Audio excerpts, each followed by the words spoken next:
कोई भी जीत तब और बड़ी हो जाती है जब उसकी किसी ने कल्पना भी ना की हो। कोई भी जीत तब और बड़ी हो जाती है जब उसकी किसी ने उम्मीद भी ना की हो। टोक्यो ओलंपिक्स में भी कुछ ऐसा ही हुआ है। भारतीय महिला हॉकी टीम ने अप्रत्याशित प्रदर्शन करते हुए विश्व नंबर 2 और 3 बार की ओलंपिक चैंपियन रह चुकी ऑस्ट्रेलिया को 1-0 से हराते हुए पहली बार ओलंपिक हॉकी के सेमीफाइनल्स में जगह बनाई है। सिडनी ओलंपिक 2000 के बाद से ये पहला ऐसा अवसर है जब हॉकी के दोनों वर्गों में एशिया से कोई देश सेमीफाइनल्स में पहुंचा हो। लेकिन ये ऐतिहासिक कारनामा यहीं तक सीमित नहीं रहा। कल शाम भारतीय पुरुष हॉकी टीम ने वर्षों के अपमान का प्रतिशोध लेते हुए क्वार्टर फाइनल्स में ग्रेट ब्रिटेन को 3-1 से हरा टोक्यो ओलंपिक के सेमीफाइनल्स में जगह बनाई। ये अपने आप में एक ऐतिहासिक क्षण है, क्योंकि मॉस्को ओलंपिक 1980 में महिला हॉकी के पदार्पण के बाद से यह पहला ऐसा अवसर है जब भारत की पुरुष और महिला हॉकी टीम दोनों ही सेमीफाइनल्स में हो। लेकिन ये सब रातों रात नहीं हुआ।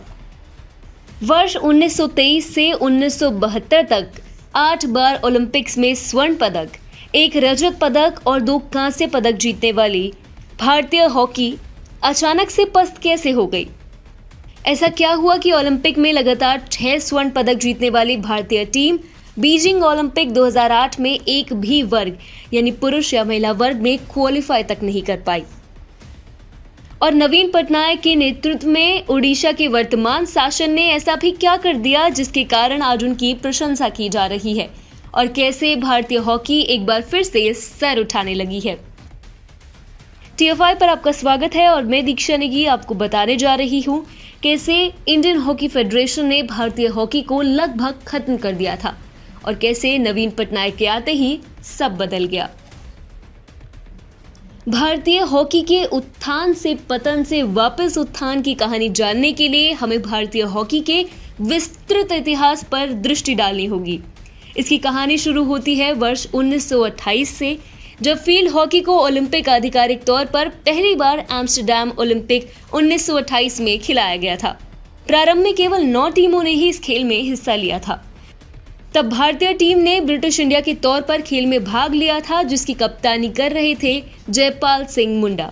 इस टीम में एक 23 वर्षीय ब्रिटिश इंडियन आर्मी के सैनिक भी थे, जो बाद में हॉकी के सबसे प्रसिद्ध खिलाड़ी हॉकी विजार्ड मेजर ध्यानचंद के नाम से प्रसिद्ध हुए। भारत ने इस ओलंपिक में 29 गोल अर्जित किए, जिसमें से अकेले ध्यानचंद ने 14 गोल किए थे। इसी ओलंपिक से भारतीय हॉकी का प्रादुर्भाव हुआ। जैसे बास्केटबॉल में अमेरिका को अजेय माना जाता है, एक समय हॉकी में भारत अजेय था। इस अजेय रथ को सांप्रदायिकता की नजर अवश्य लगी थी, लेकिन इसके बाद भी स्वतंत्र भारत के तौर पर भारत का विजय रथ अनवरत चलता रहा। भारत ने 1928 से 1956 तक लगातार 6 ओलंपिक स्वर्ण पदक हॉकी में जीते थे, जिसका रिकॉर्ड आज भी कोई नहीं तोड़ पाया है। 1960 के दशक तक हॉकी ही एकमात्र ऐसा खेल था जहां भारत ओलंपिक में पदक कमाता था। लेकिन भारत के इस विजय रथ पर लगाम लगी सन 1960 में, जब पाकिस्तान ने उसे 1-0 से हराया। लेकिन ये हार भारत के लिए किसी अपमान से कम नहीं थी। इसका प्रतिशोध भारत ने बड़ी शान से 1964 में लिया, और उसी टोक्यो में जहां आज दोनों हॉकी टीमें इतिहास रचने के लिए प्रयासरत हैं। लेकिन प्रश्न तो अब भी ये उठता है, आखिर भारतीय हॉकी को किसकी नजर लग गई थी? वजह सिर्फ एक थी, आंतरिक राजनीति। 1960 की शुरुआत से नौकरशाही खेल प्रशासन में दखल देने लगी थी। इसके साथ साथ गुटबाजी को अधिक महत्व दिया जाने लगा और योग्यता को कम। प्रारंभ में BSF प्रमुख और हॉकी फेडरेशन के तत्कालीन अध्यक्ष अश्विनी कुमार ने स्थिति को नियंत्रण में रखा, लेकिन 1967 से उनके हाथ से प्रशासन फिसलने लगा।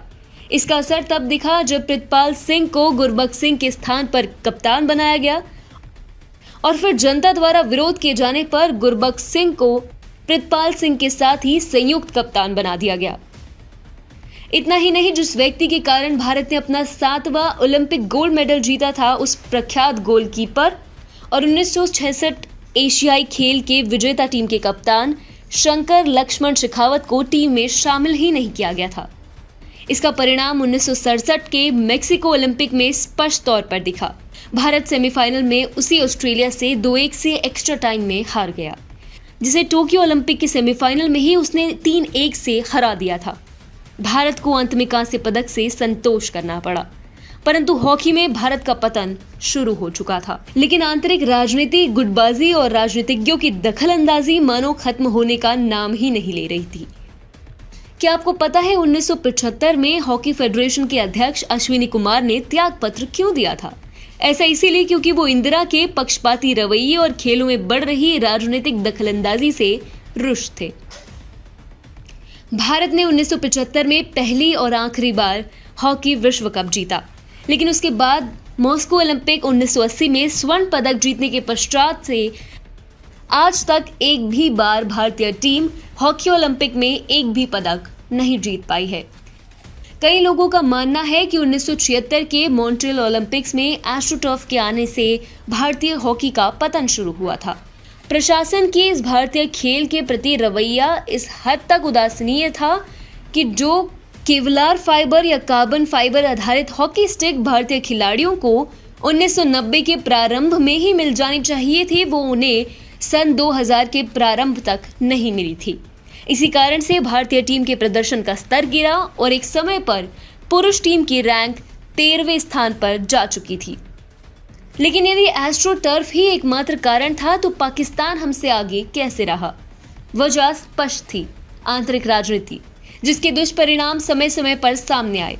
बैंकॉक एशियाई खेल 1998 में भारत ने धनराज पिल्ले के नेतृत्व में 32 वर्ष बाद स्वर्ण पदक जीता, लेकिन कुछ ही समय बाद उन्हें सिर्फ इसीलिए टीम से हटा दिया गया क्योंकि उन्होंने खिलाड़ियों के लिए बेहतर सुविधाओं की मांग की थी।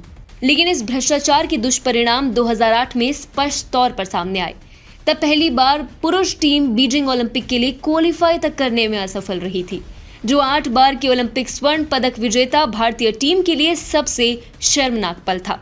लेकिन कुछ ही हफ्तों में इंडियन हॉकी फेडरेशन से जुड़ा एक स्टिंग ऑपरेशन का वीडियो सामने आया, जिसमें फेडरेशन के उपाध्यक्ष के ज्योति कुमारन रंगे हाथों घूस लेते हुए पकड़े गए थे। फलस्वरूप इंडियन हॉकी फेडरेशन के साथ साथ महिला हॉकी फेडरेशन को भी रद्द करना पड़ा और सन 2010 में एक नए संगठन का गठन हुआ, जिसका नाम था हॉकी इंडिया। लेकिन हॉकी इंडिया भी कोई विशेष कमाल नहीं दिखा पाई। सन 2012 में भारत ने अवश्य लंदन ओलंपिक के लिए क्वालिफाई किया, परंतु पुरुष टीम एक भी मैच नहीं जीत पाई और अंतिम यानी 12वें स्थान पर रही। लेकिन फिर आया वर्ष 2014। इस वर्ष में हॉकी में कई अहम बदलाव हुए और इन बदलावों का सबसे अधिक लाभ मिला भारत को। ये इसीलिए क्योंकि इनकी ओर ध्यान आकर्षित हुआ उड़ीसा सरकार का, जिसका प्रशासन नवीन पटनायक के हाथों में था। नवीन पटनायक एक लोकप्रिय मुख्यमंत्री रहे हैं जो खेलों के प्रति भी काफी दिलचस्पी रखते हैं। इन्हीं की पार्टी बीजू जनता दल ने सन 2014 के दौरान प्रसिद्ध हॉकी प्लेयर एवं पूर्व भारतीय कप्तान दिलीप तिर्की भी शामिल हुए थे, जो ओडिशा के ही सुंदरगढ़ जिले से संबंध रखते हैं। 2014 तक आते आते हॉकी में हरे की बजाय नीले एस्ट्रोटर्फ पर खेल खेला जाने लगा। इसके अलावा खेल 70 मिनट का न होकर 1 घंटे का हो गया, जिसे 4 क्वार्टर में बांट दिया गया था। साथ ही साथ मैच का परिणाम निकालने के लिए पेनल्टी स्ट्रोक के बजाय पेनल्टी शूटआउट को प्राथमिकता दी जाने लगी। इन सब की ओर दिलीप ने न केवल नवीन पटनायक का ध्यान आकर्षित कराया, बल्कि उनसे अपील भी की कि इससे संबंधित इंफ्रास्ट्रक्चर के निर्माण को भी बढ़ावा दिया जाए। इसी का परिणाम था कि ओडिशा ने आगे बढ़कर न केवल चैंपियंस ट्रॉफी 2014 और FIH विश्व हॉकी लीग फाइनल्स 2017 की मेजबानी की जिम्मेदारी संभाली, बल्कि 2018 के विश्व कप की मेजबानी के लिए भी उन्होंने प्रस्ताव रखा। ओडिशा में प्राकृतिक आपदाओं के इतिहास को देखते हुए लोगों को इन टूर्नामेंट्स की सफलता पर काफी संदेह था, परंतु ओडिशा ने न केवल इन टूर्नामेंट्स को सफलतापूर्वक आयोजित किया, अपितु सन 2023 के विश्व कप की मेजबानी का भी अधिकार अर्जित किया। वर्ष 2018 में ही ओडिशा ने एक अप्रत्याशित निर्णय लेते हुए भारतीय हॉकी टीम को स्पॉन्सर करने का प्रस्ताव रखा था।